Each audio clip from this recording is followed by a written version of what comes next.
Hello guys, kumusta kayo ngayong araw na ito? Sana ay okay lang kayong lahat. Anyway, nagluto ako ng kamote.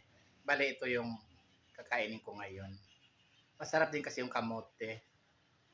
Carbohydrates, maganda sa katawan. Ito na liluto ko.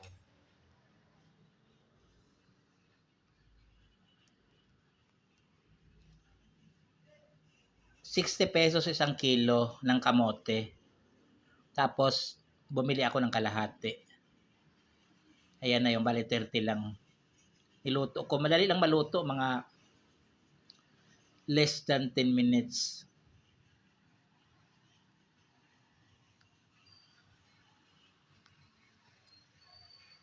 Masarap din kasi kamote paminsan-minsan. Bukod sa masarap yung lasa. Okay kasi dahil very healthy yung kamote. Kamote or sweet potato in English. Tama, ewan ko kung tama ba. Pero sa tingin ko yun yata, sweet potato yung kamote.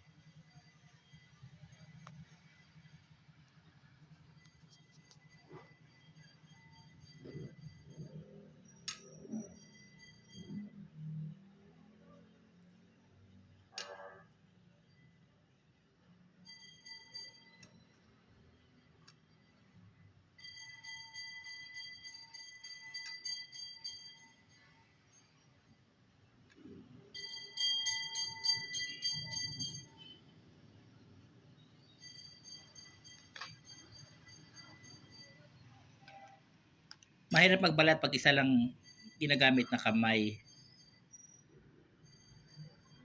Kailangan kong gawin kasi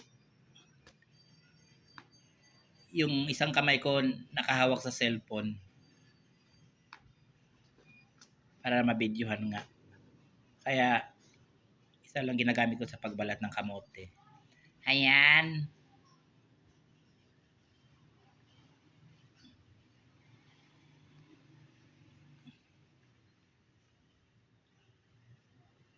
Yung ibang tao naman, hindi na binabalatan, kinakain na agad. Kasi masarap din kasi yung balat eh. Depende naman sa'yo kung gusto mong pati balat kainin.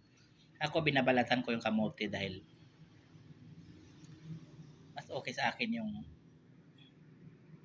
walang balat na kamote.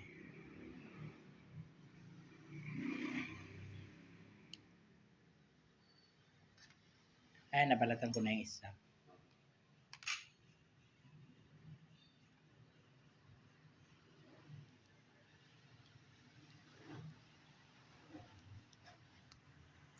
Ano kaya ang lasa ng kamote? Sige, tikman ko na.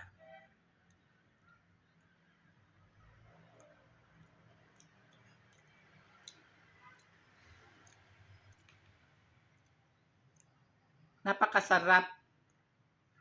Matamis na tama lang yung tamis. Talagang tinimplahan ng Panginoon ng tamang-tama nung ginawa niya itong kamote na to. Napakasarap ng lasa. Yung iba naman gusto nila itawsaw sa asukal, ako ayoko. Gusto ko yung natural na tamis nito. Napakasarap kasi tamang-tama yung lasa.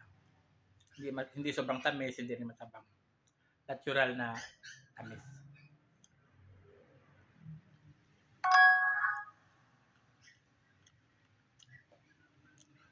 Nasanay kasi ako na kumain ng kamote nung nasa probinsya pa ako sa Bisaya kasi nagluluto lola at lolo ko ng ganito.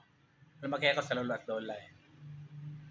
So ngayon, pinapakain nila sa akin kamote. Kaya natuto ako nung bata pa ako, mga 7 years old, kumakain ng kamote. So na-miss ko kahit nasa Manila na ako. Paminsan-minsan hinahanap ko yung kamote.